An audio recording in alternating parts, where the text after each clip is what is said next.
श्री स्वामी समर्थ. श्रावणी रेसिपीमध्ये तुमचं खूप खूप स्वागत आहे. तर इथे तुम्हाला झटपट अशी पांढरी ताकाची कढी बनवून दाखवणार आहे. अगदी कमीत कमी वेळामध्ये तयार होते. तर सणावारामध्ये देवाला पण ही कढी करू शकता. अशा पद्धतीची झटपट अशी ताकाची कढी तयार होते. चला मग लगेच आपण रेसिपीला सुरुवात करूया. करण्यासाठी इथे एक वाटण तयार करून घेऊया.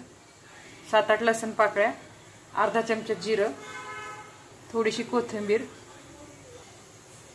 छोटा चमचा मीठ टाकायचं आणि खलबत्त्यामध्ये याचं वाटण तयार करून घ्यायचं. आता हे कढीचं वाटण तयार आहे. त्यात एक भांडं घेतलंय, त्याच्यामध्ये वाटीभर घट्ट दही घातले. थोडं आंबट असलं तरी चालतं. सगळं आता ते दह्याला छानपैकी फेटून घ्यायचं आपल्याला. सगळ्यात आधी आपल्याला दही व्यवस्थित फेटून घ्यायचंय, नाहीतर दही कढी फुटर होते. तर दही फेटून घेतले, त्याच्यामध्ये 1 चमचा बेसन टाकायचे. 1 चमचावर बेसन आणि हे आपण वाटून घेतलेलं हे वाटण आहे ना, हे पण टाकून घ्यायचं.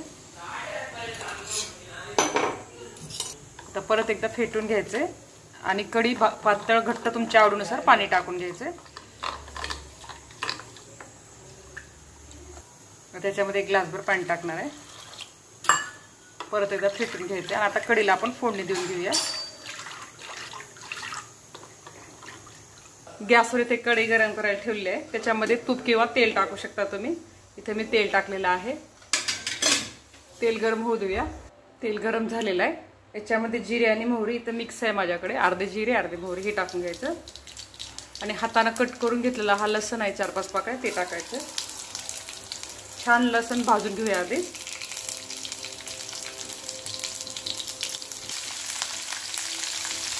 इथे 2 हिरव्या मिरच्या कट केलेल्या टाकलेल्या आहेत, कढीपत्ता आणि 2 लाल मिरच्या टाकलेल्या आहेत.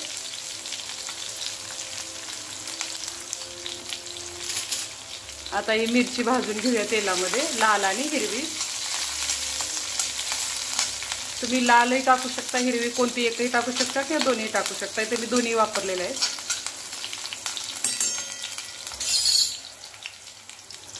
मिरची इथे तेलामध्ये छान भाजून झालेली आहे. आता हे आपण कढीचं बॅटर टाकू याच्यामध्ये. कढी जे आपण दही फेटून घेतले ना, ते टाकू. गॅस कमी करायचा टाकताना. थोडंसं मीठ टाकून घेऊया. आधी आपण मीठ वापरलेलं आहे.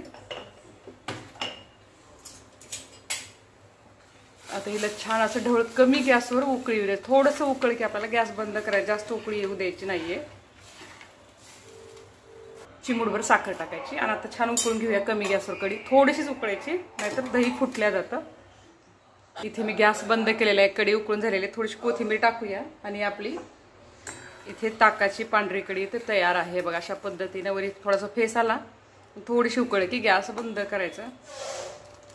तुम्हाला आवडत असेल तर हळद पण टाकू शकता. दोन्ही पद्धतीने ही कढी तयार होते. मस्तपैकी ही कढी इथे तयार आहे. अशी गरम गरम पिल्यामुळे सर्दी पण जाते. अशा पद्धतीने पांढरी कढी इथे तयार आहे. चला तर मग नंतर भेटूया पुढच्या व्हिडिओमध्ये. धन्यवाद.